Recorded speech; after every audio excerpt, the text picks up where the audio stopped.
I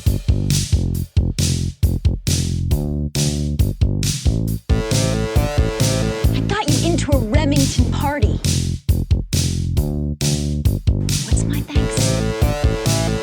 It's on the hallway carpet. I got paid in puke. Lick it up, baby. I got paid in puke. Welcome to Paid in Puke, a podcast where three women with names discuss movies that are about something other than a man. Paid in Puke is hosted by Amy Green, Christina Barr, and Jessica Baxter. It's also a spoiler-filled free-for-all. You've been warned. On today's episode of Paid in Puke, we pay tribute to the late film auteur Lynn Shelton, who passed away on May 16, 2020. We're doing a double feature of the 2013 mumblecore drama Touchy Feely, starring Rosemarie Dewitt, and the scripted 2014 comedy Laggies, starring Chloe Grace Moretz and Kiera Knightley. On today's episode of Paid in Puke, we're paying tribute to beloved Seattle filmmaker Lynn Shelton with two of her films, Laggies and Touchy Feely. Lynn unexpectedly passed away on May 16th, 2020, at the age of 54. She basically was the Seattle independent film scene. She seemed to be the only one who could really get a movie made around here. Even though she'd moved to LA, she was working predominantly in television. She always made sure to film her movies in Seattle and use local crew, which really meant a lot to the local scene because we don't really have a lot of film support. Like, we used to have a nonprofit that would give grants to filmmakers, but they stopped doing that, and so it just became completely unaffordable to make films here. So it was really good that she was keeping it local. These two films are interesting because they were her first two films where she was using a script more than improvisation. All of her films prior to that were, she said in an interview, like 80% improv. And these were, well, Laggies was a script that she didn't even write. Laggies was written by Andrea Seigel, a first-time screenwriter. Lynn did a rewrite of it, but the base of the script was Andrea Seigel. And then Touchy Feely, Lynn wrote herself. And they mostly stuck to the script with just a little bit of improv here and there. I think I like Touchy Feely better, but I love Ellie Kemper, and just the contrast between that group of her friends and Kiera Knightley, I liked that storyline a lot. Coming out of your childhood friends, becoming different people. Which one do you want to start with? Should we talk about Laggies? Okay. Laggies came out in 2014, and it stars Kiera Knightley and Chloe Grace Moretz. Hey, excuse me? We all forgot our IDs. Would you buy a six-pack or something? Someone did this for me when I was your age. It's like a rite of passage, right? I had a good feeling about you. That makes one of us. Whoa! Look at the nipples on this guy. Why would you tweak the nipples? That's Buddha. Did you convert to Buddhism? Want to stay for dinner? Is it make your own pizza night? Sure, great idea. Honey, I don't want to see you throw away your education. You have an advanced degree. I've waited to do this for so long. No. Whoa, get up. Just a second. I need to lay low for a week. My dad's running some lame divorcee mixer, so he'll be late. Dad, you're supposed to knock. Wow, high school students are looking rougher and rougher these days. Who are you? It's kind of hard to explain. Hey, did you hear the one about the grown woman who started hanging out with a bunch of pubescent kids? No, what? No, I'd never heard of it before either. I don't know what to do with my future, and I gave myself a week. I never anticipated having to find a place where I fit in by the time I was an adult either. What do you say?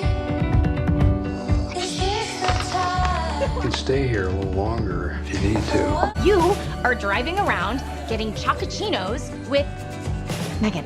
Is that your drug dealer? I'm gonna tell you something that I've gotten some perspective on recently. You can't keep putting aside what you want for some imaginary future.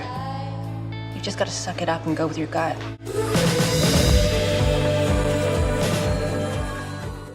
And sort of about a woman who, you said it well before, Christina, that it's about a woman who's pulling away from her childhood best friends and striking out on her own late in life. She's 28 and she's gone to school to be a therapist, and I think it's family or marriage counseling is what she's studied, but she's not quite figured out actually putting that into practice and getting a job doing it. And she's with her high school boyfriend, and they still have the same very tight circle of friends from high school.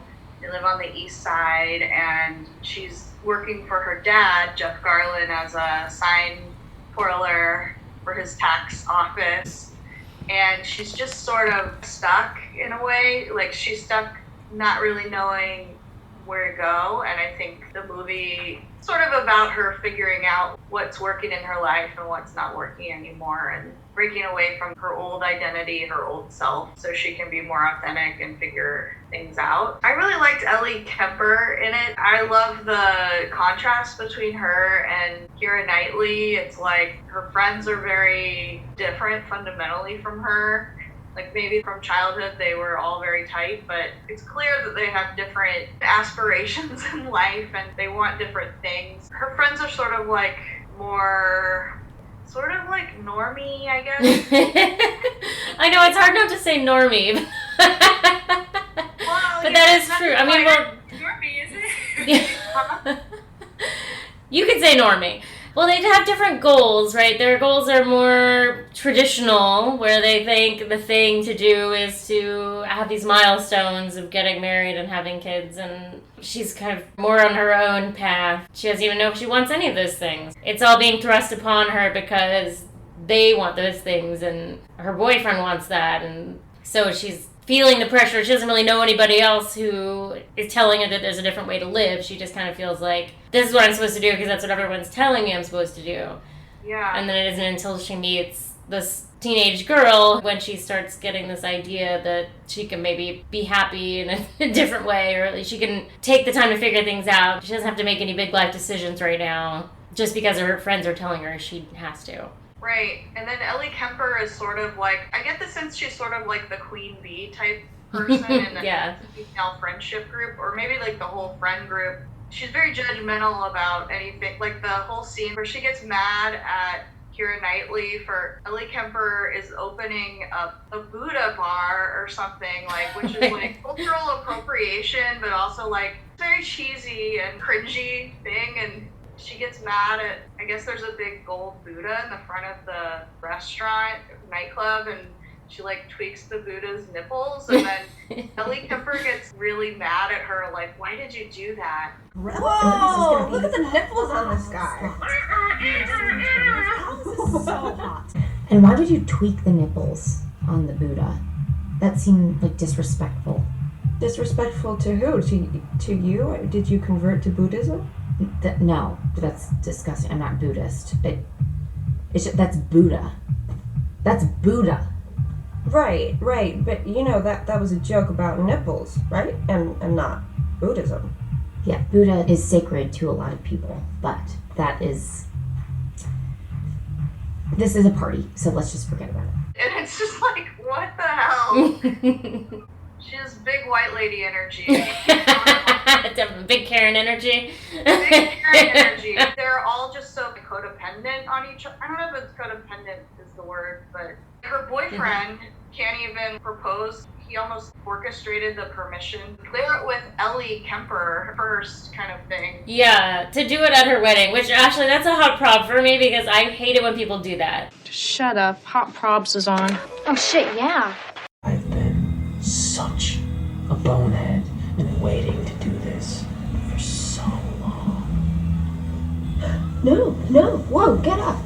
Okay. Get up. Okay, I'm up and listen, okay. I know we have had our trouble in the past with recognizing our moments, but this is it. No. This is our moment. No, this isn't our moment. This is Allison's moment. This is her wedding. I know, and it's totally cool. When I first had the idea, I ran it by her, and she was so happy for us.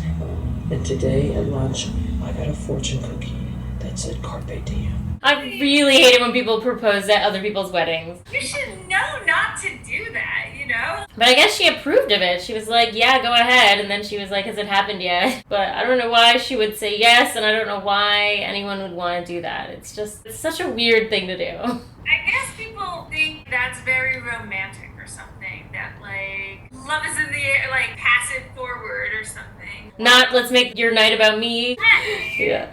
Maybe she approved it because then she's tied in with their engagement, and that's her story forever, is that they got engaged at her wedding or something. I guess it makes sense that that character would be interested in that sort of dynamic. Because she does seem, like you said, she's like the boss of the group, basically. She's like the upper management, and everyone has to run everything by her. And when they don't, she gets really upset. And then she was so mad that Kiera Knightley skipped out. She's like, you aren't in any of the table picks. What happened to you last night? I'm so sorry. I got sick. Sick? She had a few too many drinks and ended up vomiting in a parking lot. I'm sorry. Why would you possibly drink that much? Now, you are not in any of the table pictures. You are missing from the video. And Ashley Birch, you had everyone scared to death. Where the hell have you been? I got sick. Oh, she said she got sick. Whoa, you would think you would be like, is everything okay? We didn't see you. Or Yeah, she's the kind of person who has like a checklist for photos that she needs in her wedding album, and if it doesn't work out that way, it's very upsetting to her. That part of a wedding is so exhausting. I did not like being the bride. It's so not a good fit for me where every single thing has to be run by you, you know? I know some people that's like a dream scenario. God, I'm sure it's fine. Like, do whatever. I was wondering how much it cost to get married at the Chihuly Museum. Yeah, that must have been expensive. I loved seeing that in the movie because there's so many movies or shows that say it's Seattle, but the shots are obviously, like The Killing said it was in Seattle, and it's that show on AMC, which I like, but I was just like, that is so not Seattle. They just get a shot of the Space Needle and then they film in Vancouver. Yeah, they do that a lot. So I really appreciate that she actually filmed in Seattle. The reason for that is because you get a tax break if you film in Vancouver. That's why that happens so much. It's expensive to film here. You have to really want it. And permits are expensive, but it's cheap to film in Vancouver, so that's why they're always like, all right, we'll just get a quick shot of the Space Needle and then we'll hop across the border. Yeah, I was wondering, like, how did she manage to pull all that off? Was she just able to raise a lot of money to make her movies? I don't know. Or, like, she just had people that were willing to help. Maybe just a lot of connections. She's good at talking to people. Maybe she was just able to be like, can we just shoot here and we'll clean up afterwards and don't charge us too much money? I don't know. They had that Chihuly cake, which couldn't have been cheap. I feel like a lot of the budget might have gone to that, but it was worth it. I thought that prop was very funny. Chihuly is so ridiculous. I hate Chihuly stuff. It's very, very popular, though. Yeah, it fits with that character. Yeah, for sure. Yeah. The last time my in-laws were visiting, my father-in-law got in his head that he really wanted to go to the Chihuly Museum, and no one else really wanted to, so we had to figure out a time to drop him off and pick him up from there. Everyone else was like, no, we're not doing it. I think it's very funny that her boyfriend is Stephen Stills from Scott Pilgrim. Oh, yeah! I knew him from something. That's like the only thing I know that guy from. Hey, Knives, this is Stephen Stills. He's the talent. Hey. Is she gonna geek out on us? She'll just sit in the corner, man. I mean, I want her to geek out on us. She'll geek. She geeks. She has the capacity to geek. Okay. You're good. I don't think I've seen him in anything else. Any other hot props? I don't have too many for either of these movies, but definitely the proposal at a wedding I hate. Yeah, I guess for me, at the wedding when she sees her dad with someone else and then she freaks out and leaves, but I don't get why she didn't just tell her boyfriend what she saw, like what happened, you know? Yeah, that is a good point. That's generally a hot prop for me in any TV or movie, is when someone doesn't tell you something very vital just to move the plot forward. Why wouldn't you just tell somebody that? Yeah, I feel like you'd be bursting to tell somebody. Like the first person you see, my dad was getting a hand job. The hot prop for me was I felt like Sam Rockwell's character was, I didn't really like him that much. I felt like he had a little bit of a creepiness to him or sleaziness to him. Well, he is a lawyer. I just felt like in the end, I was glad that she left that friend group, and clearly those are the wrong people for you. But I was kind of like, I don't know about this guy, you know? Then like the scene where Chloe Moretz's friend, his dad is getting a divorce. The scene in the morning where he's like, hey, do me a favor, if you need to get your aggression out against your dad, just be aggressive with me or something instead. Like, do me a favor. And I just felt like that was just weird. I don't know. Listen, I know you want to kill your dad. Sometimes I do too, but I'm doing my best to keep this case civil on his end, and toilet papering isn't gonna help. So if you want to take some aggression out on a father figure, let's get scrappy, man. So you can move on. You're a divorce lawyer? Yeah, he's my dad. Using kids as a pawn in a divorce thing, I just wasn't into that. Yeah, I guess I just didn't like Sam Rockwell's character that much. He definitely seems to work too much. He's always working. I feel like that's true though. Like anytime I've had a need for a lawyer, which obviously is right now, and then also about 10 years ago, we were involved in a lawsuit. This one I realized like it must suck to be married to a lawyer, because my lawyer from forever ago, a bunch of times it's happening where I call him and get like an automatic response saying, I am out of town for a week, my paralegal will get back to you, or something like that. Like he's on vacation, and then I'd leave him my message, and then 10 minutes later he would call me back.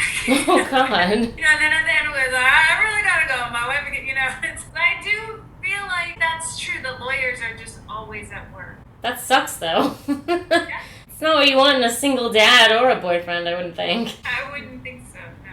I didn't like his personality at first. He kind of grew on me. But I feel like when he first shows up in the movie, he's real like, a little much. Yeah. And it comes on strong right away. Mr. Personality. Yeah, he definitely, like, his fathering style is quippy. He's a real quippy dad. Hey, Whoa, you're supposed to knock. write a letter. I don't know you. Megan. Craig. She's a new friend. You're supposed to be that mixer. Yeah, well, I came home to change, so I don't look like a lawyer. Wow. High school students are looking rougher and rougher these days. Just graduated. God, you can be rude sometimes. Look, she's a new friend, okay? We're just gonna go to the movies. Right, well, let me know if the teen vampire gets the girl. And be home by 10. No, I'll be... Which I feel like would get exhausting if you had to live like that. Sam Rockwell's in general pretty charming to me, but then when he was in the Fosse Verdon series, he was repugnant. A big problem for me on Fosse Verdon was that Bob Fosse was supposed to be the most charismatic man in the universe. And I was just like, this guy sucks. He was not pulling it off for me. He's a good dancer, but I'm like, why are all these women falling at his feet? Interesting. It is interesting. I was very surprised by that. I don't have strong feelings about him either way. I kind of feel like Sam Rockwell is what Ed Norton wishes he were. Do you know what I mean? Like, Ed Norton's too serious to be that, but he wants to be, like, the jokey, cool character actor, but he can't quite pull it off, and Sam Rockwell's like, this is easy for me. Yeah, he can be very charming, I think. And I guess the hot prop for me is that his hangover cure is just a gin and tonic. With Tabasco in it, I think, but that's not a hangover, that's just still drinking. There's no cure there. And then that causes the whole issue, right, with the drunk driving. If she just had some orange juice or, like, an egg or something, this wouldn't have happened. And then I also felt really bad for that girl at the end where Chloe Grace Moretz, his character is named Annika, where Annika likes that boy, so she cuts in on that dance. Why not just wait till they're done? She just kind of stands over there and then nudges this poor girl out of the way. Pretty rude. Hey. I wanted to tell you, I have serious feelings for you, and I would like to cut in. And then that girl's just standing there for a long time, not knowing what to do. That is a little bit awkward for her. Next call. She's going to live with this teenager for a week. What does she expect will happen after the week is up? Sleeping on the floor of this teenage girl's bedroom and flirting with her dad, and she goes to see Gretchen Mol, Chloe's mom. That scene was really sad. Oh God, she's been in there making lemonade for like 20 minutes. I don't think she's coming out. Just take her and put her in the car and tell her I'm sorry. Or whatever else you need to. And then her mom is giving her lingerie, and she's trying to relate to her. They send me home with so many things from these photo shoots. I just thought that since, obviously, well, you're a growing woman, and, well, maybe there might be some things you like in here. Do you like this one? Yeah, it's really nice. I think that's about right. I mean, do you like black? Is black a color you like? Sure. Great. Great. I have more. What about florals? I mean, do you wear nightgowns or, I don't know, thongs? Are you into thongs or no? I like that one with the bows. Great. It was great that Kiera Knightley went with her and was like, she just wants you to ask 10 questions about her life and... Yeah, bring her some lemonade. What does she expect? That you serve some lemonade and you ask her 5 to 10 questions about her life. Treat somebody badly enough, you just assume they'll be happy to let you go.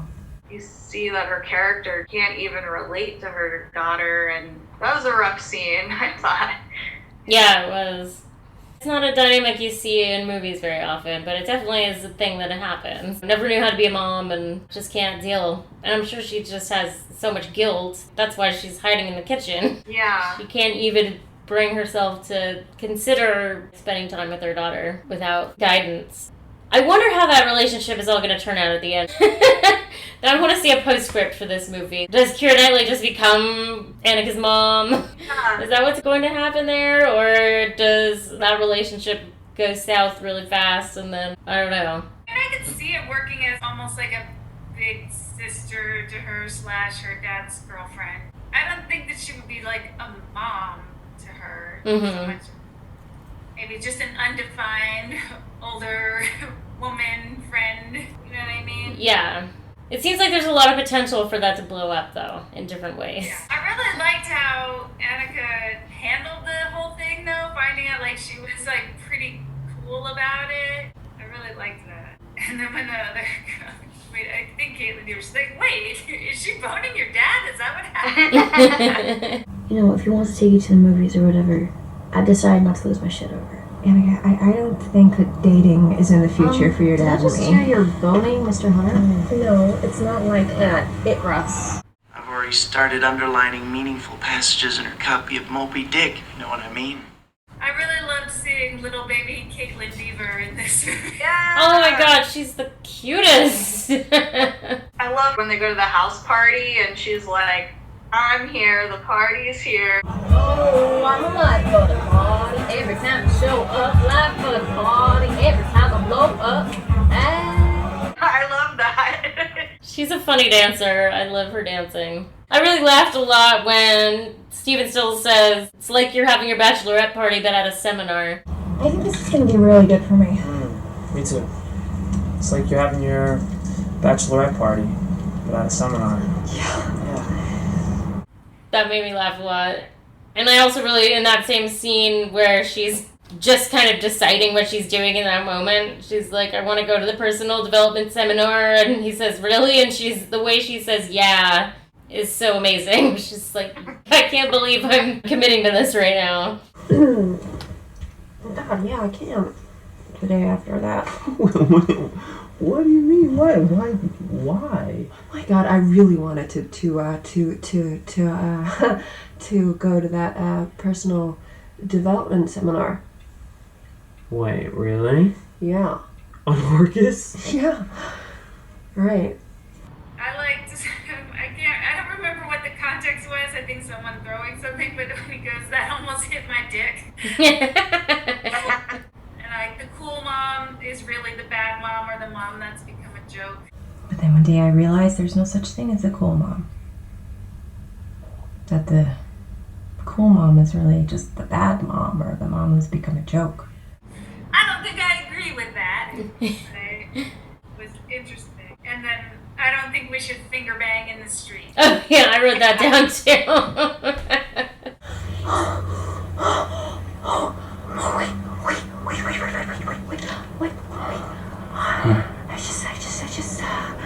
I don't think we should finger bang in the street. Oh, yeah. You know. Of course. No. We should go out to the house. Yeah. Yeah. It's a good point. They were so drunk. They had so many drinks in such a short amount of time. When they show up, the guy's like, I'm closing in 10 minutes. There's a mini hot prop there. You shouldn't go into a place right when they're closing. Yeah, you should say, oh, I'm sorry, we'll come back another time. They did drink a lot in a short time. I like where she goes with the kids after the wedding to the park and they're all hanging out, drinking, and Kiera Knightley's sort of having this realization about her friends and talking to Caitlin Bieber. There's a line where she's like, maybe they're the ones telling the jokes and I'm the one who's missing them. She's just really trying to realize what is wrong. You think that somebody who you've known for forever would have known what you meant about nipples. And it's like, hey, maybe like using Buddha as a restaurant decoration is the bigger joke, right? Or maybe actually they're the ones that are telling the jokes and I'm the one that's missing them. You know? It makes me really sad what you're saying. Sad. I don't even know what you're talking about, but still. Something's off. Why am I not fitting in anymore? Why are these relationships not working anymore? It must be something wrong with me. I like where her friends are asking her the next day after the wedding to be the godparents. And the friend is like, we know you're not technically married. You're doing the whole Goldie Hawn thing. Theo and I have been talking it over. And even though you guys aren't technically married, you know, you're doing the whole Goldie Hawn thing, but you know, you've been together the longest, and you are young, and you are fun. So fun. And you know, if we're being responsible, you're stable. And what we wanted to ask you is, would you be our baby's godparents? Whoa! Are you kidding? No. Sure. I'm not kidding. We would be honored. See, I told you. Is it official? You were looking at Jupiter's godparents. Jupiter? Yeah, nobody has that name, oddly. It's Edna. like the planet, No, wait, except wait, two step back, peas. step back. 2 peas. Yeah. What else does a suicide need, huh? Now, if you'll excuse me. Oh, I guess I have one other hot prop, which is that Sam Rockwell still has a Blockbuster card for some reason. Right. It's 2014. They don't live in Bend, Oregon. The last Blockbuster is. Yeah, like in Touchy Feely, the websites, there's a scene where he's looking at websites, and it's like, is that what websites look like in 2013? That's what fake movie websites look like in 2013. Like, yeah, there's a funny fake search engine. We can talk about that. We can move on if you guys don't have any more Eskimos or hot prods. Want to move on to Touchy Feely? Yeah, let's do it. Real quick, Touchy Feely came out in 2013, and it was written and directed by Lynn Shelton, starring Rosemarie, Dewitt, and Allison Janney and Ellen Page. I'm gonna spray some rose water, okay? Take a deep breath. Abby, will you marry me? Paul, how's the practice doing? Great. Who's next? No one today. How's the apartment search? You found something? Not yet. Why don't you just move in with me? Due to some unforeseen circumstances, I will not be seeing clients for the time being. What's going on with you? I don't know. I feel really weird. You should get Reiki done. Just climb on up here and get comfortable. That looks actually really comfortable, but I should have been more specific. Chesney asked me to move in with him. I don't want him to touch me. I can't connect. Why don't you come over here and I'll give you a back rub? I don't know. Hi. Abby's not here. Do you want to go maybe see some music with me? Have you ever wanted to kiss someone so badly that it hurts your skin? And you know I love Abby, right? Your energy is off. It's fearful. I need you to fix me, please. You can fix yourself.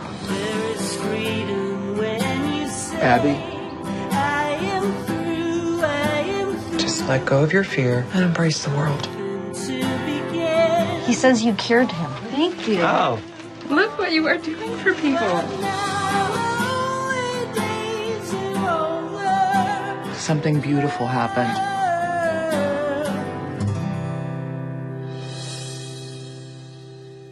And that is about a massage therapist who suddenly develops a weird aversion to touching other people's skin. It's very inconvenient for her, and it happens right around the time her boyfriend proposes. Or proposes moving in together. Her boyfriend, Scoop McNary, who is everywhere lately. I don't know him. What else is He's just got so many little credits here and there. He's got 80 IMDb credits. He's been on like one episode of every TV show. And then, let's see, what's her name? Abby. Her brother is a straight-laced dentist, and at the same time that she develops this aversion to touching people, is suddenly able inexplicably to heal people of their TMJ. And then it boosts his dental business for a while, and he doesn't know how he's doing it. It's kind of funny how he's like, this can't be happening, but it seems to be happening, so I don't know. Of course, it backfires eventually. I guess it's a little bit of a hot prop for me. If other people really are feeling better, how does that one guy having a hissy fit in the waiting room completely kill his business? Just shut up. Hot probs is on. Oh shit, yeah. Hello, doctor! Oh, there you are. You did not cure my TMJ. No, I never promised. You didn't promise? I paid you money. I'd like my money back, please. Not only is my TMJ raging, but I left here with the worst headache of my life. But I still have it. You know, it's getting worse. Maybe if you could calm down and stop yelling at Screw everybody. you! Yeah, that whole storyline was questionable to me. I mean, like, how big a thing of this, like, word-of-mouth TMJ network, you know what I mean? Right. Like, that was my first question. How popular can a dentist really get, you know? You don't remember the 2013 TMJ scourge? And how bad can TMJ get, too? That one guy couldn't sing anymore because of it? I guess it gets bad. I felt like that storyline wasn't holding up under a lot of scrutiny. It did not make a ton of sense. I just felt like I didn't get his character at all. What was his deal? His personality was so non-existent. Yeah, we don't really know much about him. I mean, he's a single dad. He's about to be an empty nester, I guess. Is his daughter a full-on grown-up? Now, also, I had a question, too, which I wrote down. How old is Ellen Page supposed to be? I feel like she's a real adult. You know, she wants to go to school. She's applying to colleges, but I don't think she's just out of high school. I don't get what's going on there. So, did you get the mail? The application? I didn't send them. Are you serious? Yeah, I'm serious. What the fuck? Why? What the fuck? Give me a break. What do you mean give you a break? Why didn't you send them? It's like a really bad time. It's a great time. It's not a great time. Why? We can barely pay Susan. What does that mean? What does it mean? It means that we haven't had a new client in forever, and all of Grandpa's clients are dying out. Yeah, but that's not your problem. Yeah, well, that's really easy for you to say. Yeah, it is easy for me to say. And it's easy for you to say, too. You don't get it. Look, I love you. That's your life. She's just been working for him for a while, but that's not really what she wants to do. Yeah, I definitely didn't think she was just out of high school, but it was like a thing from like supposed to be like she and what's Abby? Abby. Supposed to be kind of close in age, but she's actually her niece. Mm-hmm. I think maybe that's like why it's left a little murky. Like, how old is this girl? I don't know. Right. I mean, I think she was over 21. That whole situation, I didn't really get what exactly was going on there. Yeah, I mean, I guess it's more stories about stalled people. That seems to be a common theme. People just kind of stuck in a rut and not following their heart in terms of what they want to do with their lives, but not really knowing how to get out of it either. And then there's an inciting incident that makes them move forward. If we're kind of talking about hot props, Hunt and Gather was the name of the search engine. I wrote that down. Technology in her movies doesn't seem to be very, like, well, there's not a lot of technology in her movies, and I kind of appreciate that. It's just more about how people are face to face, and there are scenes in Touchy Feely where there's no dialogue, where the brother comes back and his sister is just at the dining table and they hold hands briefly and he goes out of the room and that's the whole scene. There's no words. I like that. I don't really see that a lot in movies, just like people's body language and how they relate to each other can say a lot without a lot of dialogue. Mm-hmm. Or those parallel scenes with the ecstasy, each of them coming and looking at the bag of pills and contemplating. I liked both of those scenes in the parallel of that. Finding the bag, seeing that there's only one pill left, knowing that there were two in there, and working out what happened. Yeah, he is a dentist. It sounds like their father was a dentist, and he's groomed himself to be this dentist as well. And the office is definitely not updated. It's kind of like an old school dentist office.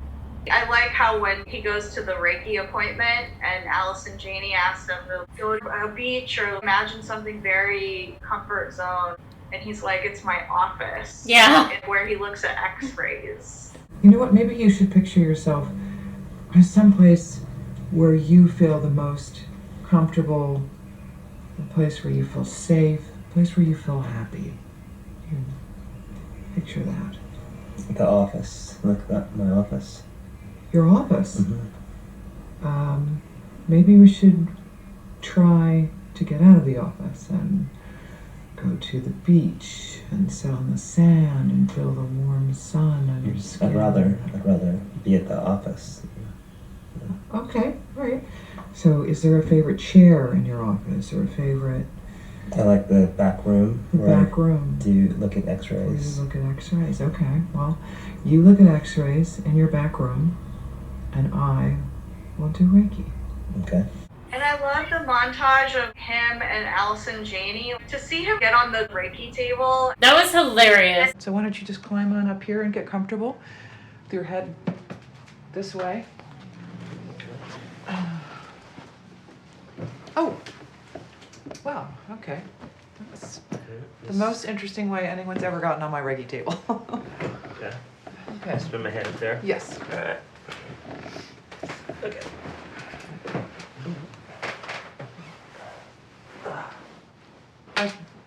Okay, that looks actually really comfortable, but I should have been more specific. I meant on your, you can get on your back with your head up here. Okay.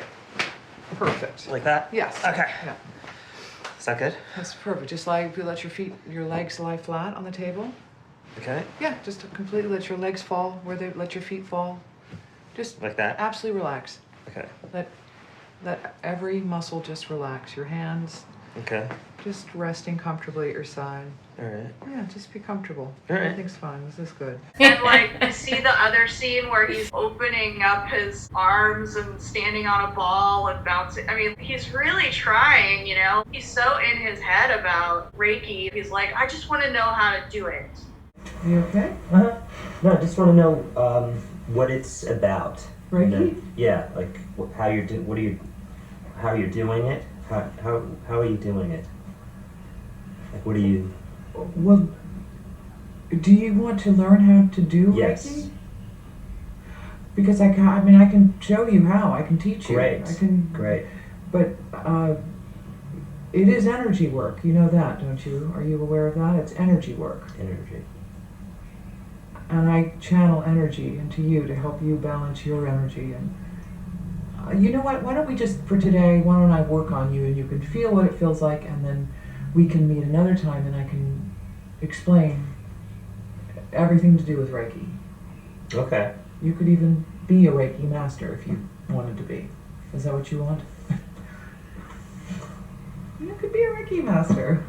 And he doesn't want to like actually be vulnerable enough to like experience it for himself. And I felt really like proud of him because I feel like I am way too in my head about things all the time, and sometimes it's really hard to get over that discomfort. I have to be really uncomfortable, and I don't want to be really uncomfortable, but that's the point. You have to do that if you want to grow or do anything or go forward with anything. I really like the brother character a lot. He was interesting. Pretty unusual type of character for a movie. Yeah. I was absolutely dying when he was climbing on the table, not knowing how to get on the table. Really good physical comedy. That was very funny. That looks very comfortable. Yeah. She was pretty funny. I thought that they really nailed the language at any rate. I personally don't jive with Reiki, but I've met Reiki people. My mom was into it. Just in terms of the way that they talk about things and energy, and it's energy work, and like they just got all the language perfect. Allison Janney sounded 100% authentic to me. And even her tone of voice, like the way that she speaks so quietly, and yeah, I loved it. I thought it was really funny too at the beginning when Abby's talking to, I forget her brother's name, but she's saying she has this tonic. I have a friend who makes these incredible energy tonics that stimulate everything, your liver, your gallbladder, your think kidneys. I don't think that elixirs are Dad's thing. Well, maybe not. What does it taste like? Tastes like shit. Garbage, but it's so good for you. Cleansing, healing. It's so funny how that realm of medicine is so similar to old-timey snake oil, right? Oh, it's just this tonic that fixes everything. You should try it. You'll feel amazing. I thought it was super weird that Abby and her boyfriend fucked in the bathroom at her brother's house. I mean, I guess they were trying to show that there was a real sexy relationship, but I thought that was super weird. Yeah, and then she beats him at work and tries to fuck him in the bathroom there, but can't do it. Like, what is it with her in bathrooms? Yuck. Right. And then when they're hosting her family for dinner and she's an hour and a half late, going back to technology in this movie, it's 2013, everybody has a phone. How are you an hour and a half late and he didn't call, you didn't call, or anything? And I thought she was overall kind of shitty to him, especially when she did show up at his work and made him take his shirt off and kiss her, and then she's like, ah! Will you do me a favor? Are you okay? Yeah, I'm good. Will you take your shirt off?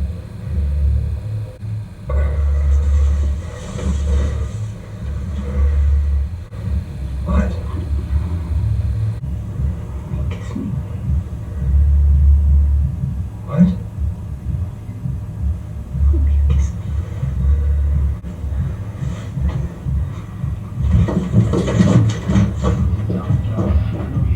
What the fuck? Abby! I feel like that was very shitty to do. I know it's gender dynamics different, but imagine someone doing that to you, like asking you to take your shirt off and then acting horrified and running off. Yeah. It was kind of manic pixie dream girl-ish. I didn't get why he was then kind of chasing her, dying to get her back. Like, I thought she was pretty shitty to him. Yeah, I mean, I guess he loved her. Love makes you put up with a lot of weird shit. I don't get wanting someone back. Yeah, right. My hot prob was Ron Livingston, the Adrian character, following her. He was waiting at the bus stop where her car was leaving a place. He shows up again in I think it's Volunteer Park, where she does the ecstasy and walks around. And then he just kind of like shows up and it's like, are you stalking her? Like, how are you always around or something? I think that was a coincidence, but it's a weird coincidence because it's really hard to run into people in this town. I feel like he was at the bus stop and he just saw her. Because later he's like, I thought that was you. His grandma's place or his mom's place, whatever, the house he was selling, was near the park. So I think he might have just been in the park too. And that's why they were able to walk to the house from the park. But he does kind of have a weird, like, I know she's high, so there's that aspect of it, but it does kind of feel like he might be not really there. I remember feeling like maybe I didn't have a body. Did it hurt? I don't know. That part I don't remember. Was that your first heartbreak? Yeah. I think I knew I was gonna be, even as I was doing it. I'm sorry. I'm really sorry for that. I just sort of felt like I didn't get what was going on with him either. And I really wanted to fix his hair. I actually did write hot prod Ron Livingston's hair. Aww. And I think he is super cute. He's so cute. One of my notes was, how fucking cute is Ron Livingston in this movie? Like, I think he's so cute. He was not cute in this movie at all. His hair was ruining it. Oh, I thought he was so cute. I don't know. I definitely see wanting to brush his hair to the side or something, but his level of scruff was really working for me. He's so cute. I did think that there was a lot of very palpable sparks between them, and they're married in real life. Oh, they are? Yeah. I looked it up because I knew they were married, but I was like, did they meet on this movie or what? They got married in 2009. I think that's pretty good right there to still look at your life like that. And I have a fun fact for you, Amy. Do you know who Rosemarie Dewitt was married to before she was married to Ron Livingston? No. Chris Messina. What? Yeah. Oh, so she's got a type, yeah. I can't believe that she's married to Ron Livingston and he's not even her hottest husband.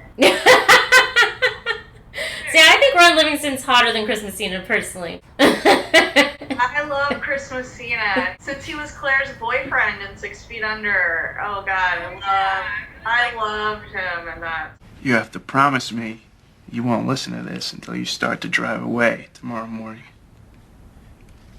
I can't play it tonight at my big farewell dinner. That you won't even come to. Everybody's gonna want a piece of you. I'm sorry, but I don't want to share you. That's sweet. And strangely possessive. Oh my god, I totally forgot about that. Wow. He shows up at the funeral or whatever when they're all in the montage at the end. Oh, yeah. Yeah, I really liked him on that. I like him in everything he's in. I really like him. It was upsetting for me in Birds of Prey because he has this weird blonde hair. Blonde hair was not working for me in Birds of Prey, but everything else about him was working for me. Yeah, I had to Google that when you mentioned it. It does not work for him. Sometimes it is really hot when like a dark-haired guy bleaches his hair blonde, but not in that case. I can't think of a time that's ever hot to me. I really like a darker, like smoldering dark hair kind of guy. But... What were we even talking Yeah, I don't know.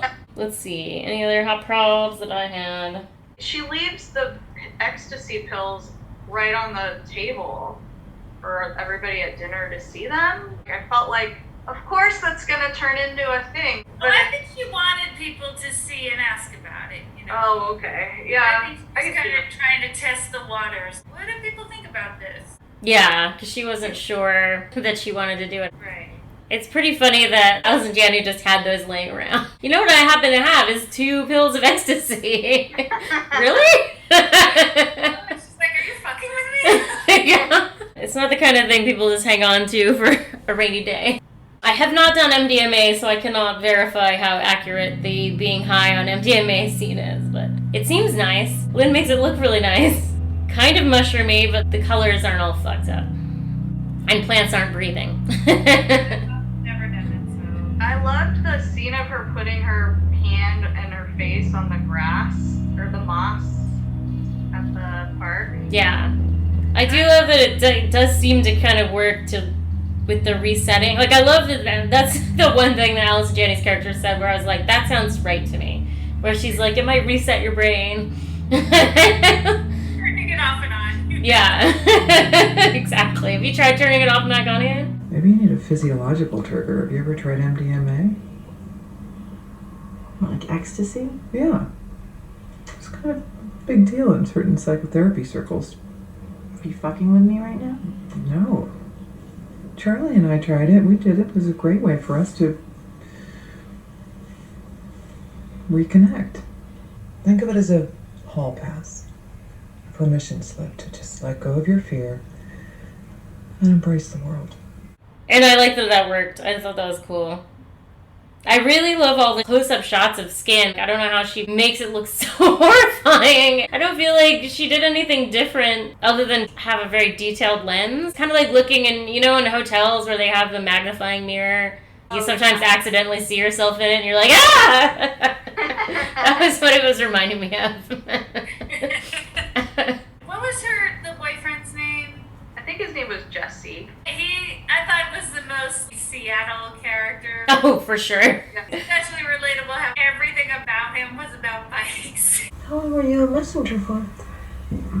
Like 5 or 6 years. Is that when you first got into like all the biking? Yeah, it was just so much different then. Just a different vibe. It was more my anarchist stage. Anarchist cycling? Yeah.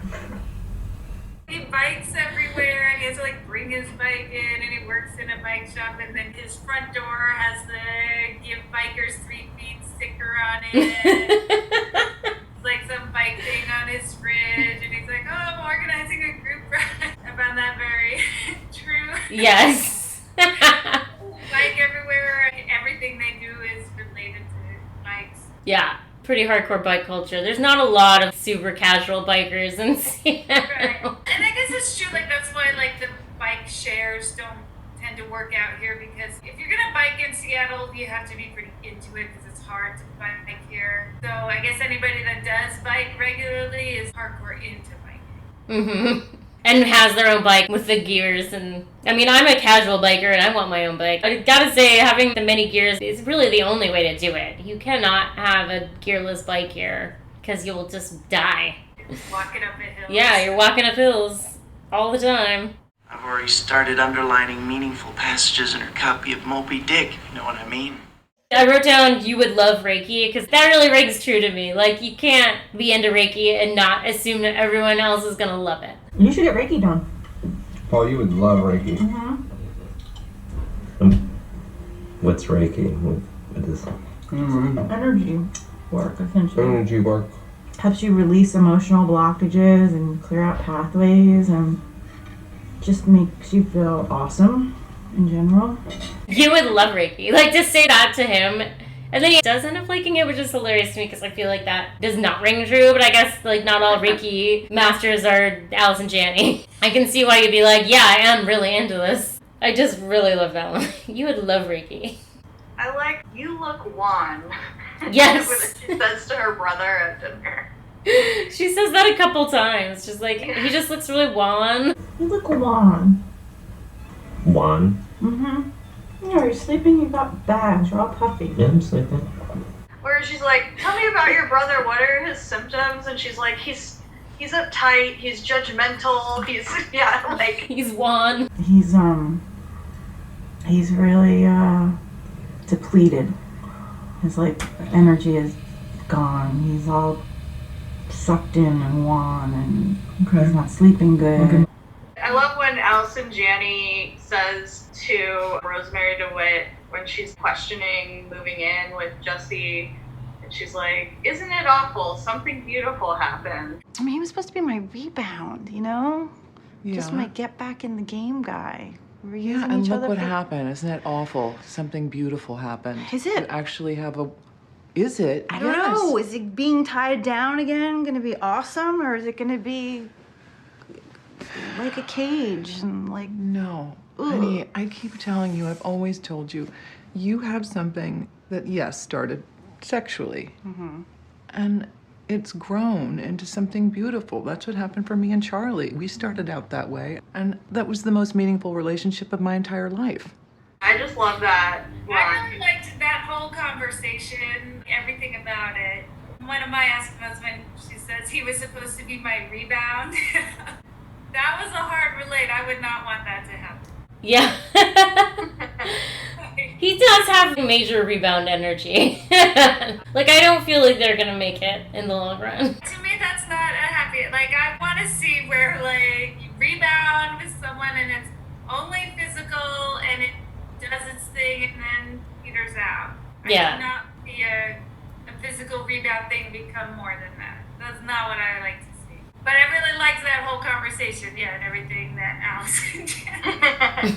And then she says, I just don't want you to fuck it up. I wrote down two things that she said about energy, too. They're both in the same conversation when Abby comes to see her and she's like, there's something off with you. She's like, your energy is completely wobber job. And then she says, your energy is fearful. Okay, what's going on with you? I don't know. Your energy is just completely water job. I don't know. I feel really weird. Everything is weird. I don't know. I feel off. Well, your energy is off. It's completely all over the place and incredibly fearful. For me, I was like, that is too accurate. Wow. She really hung out with some Reiki people to research this role. What I really love about the ecstasy scene, I really like how she photographs the park and the cracks in the sidewalk and the plants. I feel like in general, Lynn's just super great at photographing Seattle. Like, it's nothing like you were saying, Christina, where it's like a shot of the Space Needle and gasworks and then we're done. She really gets the feeling of Seattle and what it's really like to live here. She shoots bridges and she shoots the trees. She gets the lush greenery really well. And yeah, all the plants growing through the sidewalk. You cannot have smooth pavement around here. It's just always cracked and things growing through it. And I really feel like because of the way she shoots, it has a very extra Seattle feel to it. It's not just that Seattle is where the movie takes place. Like, it really gives you the energy of living here. What else does a suicide need, huh? Now, if you'll excuse me. So this is what's called a lunchtime poll. What is our official lunchtime poll question? Well, I thought we could do a two-parter. Okay. We were talking about what's your favorite Seattle location to see in a movie or on just on screen in general. What's your favorite Seattle location to see on screen? And then maybe what's something that you haven't seen on screen that you would like to see? Oh, I mean, that's such an easy one. Is it? Well, I mean, I feel like your house. Yes, well, for me, but does everyone want that? I would like to see our murals in a movie at some point. I think that would be really cool. That would be awesome. Also, that would be super cool if a movie took place over a long period of time in Seattle and there was an early shot of just Betty, later shot of Betty and Divine. That would be cool. Well, since I've already sort of started, I'll say my favorite thing to see on screen, I've seen in a couple of movies, is the Guild 45th movie theater. And I feel like we're probably not going to see it in any movies ever again, because it's really gone to shambles. It was falling apart on the inside before it closed, and now it's falling apart on the outside, and I'm sure they're just going to tear it down. But I've seen it in a couple movies, and I've always got really excited. It's a very cool-looking building. I mean, I think that's why it's shown up. If you want to have a cool-looking Seattle art house theater, then you shoot the outside of the Guild 45th, because that's what it looks like. Who wants to go next? All right, I'll go. Well, right down the street from the Guild, my favorite thing is in the opening of Singles, and you can see the food giant, which is now QFC.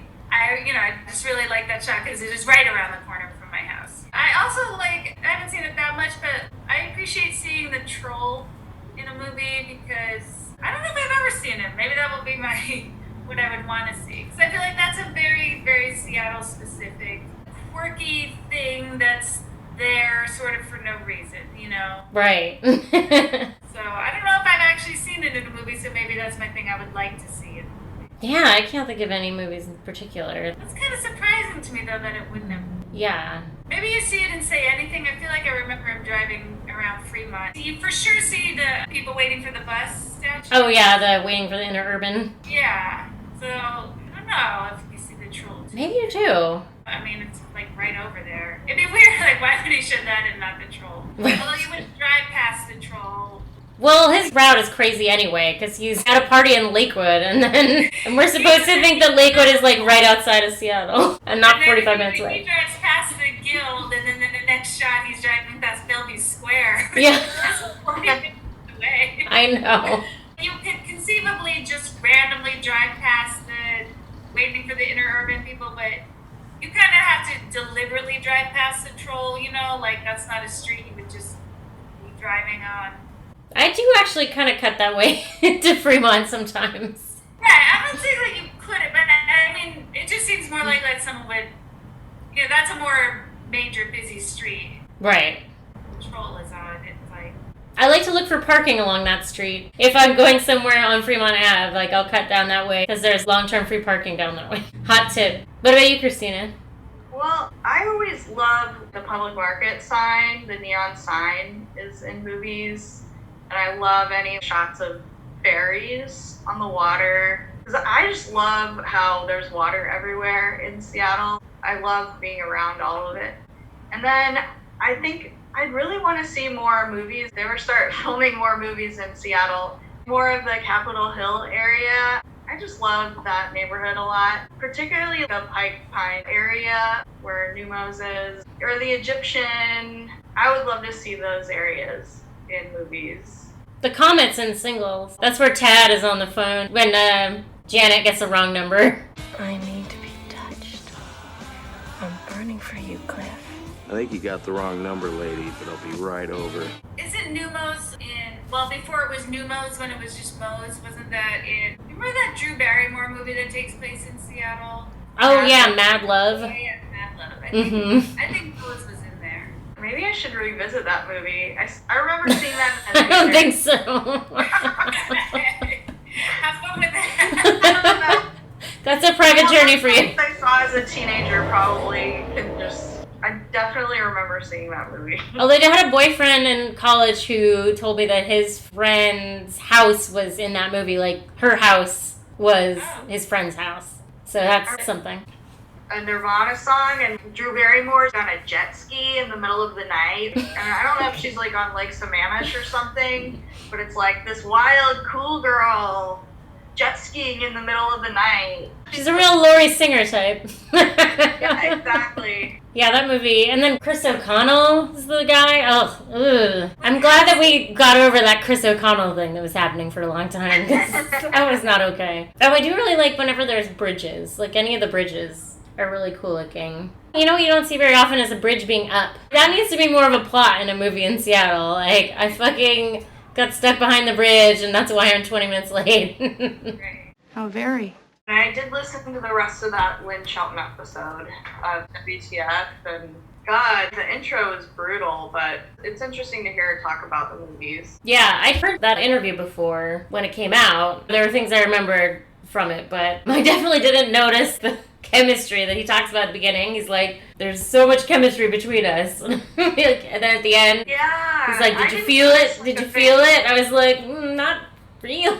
I think that was just what Lynn was like, is that when she talked to you, you felt really special. Because she really did have this glow about her. When I was taking classes from her and I'd talk to her, I'd be nervous to talk to her after class because she was the only teacher who seemed like she knew what she was doing. But she would always listen to me and make me feel like my questions were valid and important. And all the other teachers I talked to were always looking at their watch and made it seem like I was bothering them. And she always wanted to answer my questions until I had no more questions. And it's just the kind of person she was, that she had a magnetic personality. So I guess I think Mark Perrin was like, she was flirting with me. But I mean, obviously they did have something, but I don't know if she would have agreed that it was instant mutual attraction, but I don't know. In the interview with Mark, she was talking about how she didn't make her first movie until I guess she was almost 40. I loved how she was really breaking in a major way and working on these huge projects, and just so sad thinking about all the stuff that was ahead of her. Yeah. She directed almost every episode of Little Fires Everywhere, which I feel like would not have been nearly as good without her involvement. The story's kind of cheesy, even though, like, I think it was acted very well. Kerry Washington and Reese Witherspoon are both acting the shit out of it. But there's definitely like a soap opera element to it. But because of the way Lynn shoots things, I feel like it really elevated the story by making it feel more like prestige television because of her direction style. I love the way that she would just hold on people's faces for such a long time and like really let their emotions unfold. Like you were saying earlier, Christina, how she would play a scene without... She really trusted her actors to convey everything she wanted them to convey in a scene without making them be too expository and without, you know, slapping them or playing tricks on them. She would just let them act, and everything was all the better for it by letting her performers breathe in the scene. She did a bunch of episodes of Glow, and that was so fucking great. Yeah, I love that. It's a real terrible loss.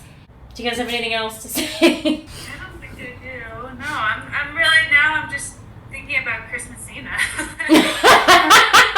Oh, yeah? Very impressive. Chris Messina and Rob Livingston. What a resume. Yeah, maybe Rosemarie DeWitt should be your wingman. I would take her sloppy seconds for sure. On the Series 3 finale of Paid in Puke, we explore Christian Papierniak's 2017 debut feature, Izzy Gets the F Across Town, starring Mackenzie Davis. It's also a character-actor buffet that includes Alia Shawkat, Carrie Coon, Lakeith Stanfield, and Annie Potts. If you enjoyed this episode of Paid in Puke, please take a minute to rate us highly on your preferred podcast listening apparatus. If you did not enjoy this episode, no further action is necessary. Paid in Puke is hosted by Amy Green, Christina Barr, and Jessica Baxter. Music by Silent Partner. Follow us on Twitter at Paid in Puke Pod, or join us on Facebook at Paid in Puke Podcast. Thanks for listening. Lick it up, baby. Lick it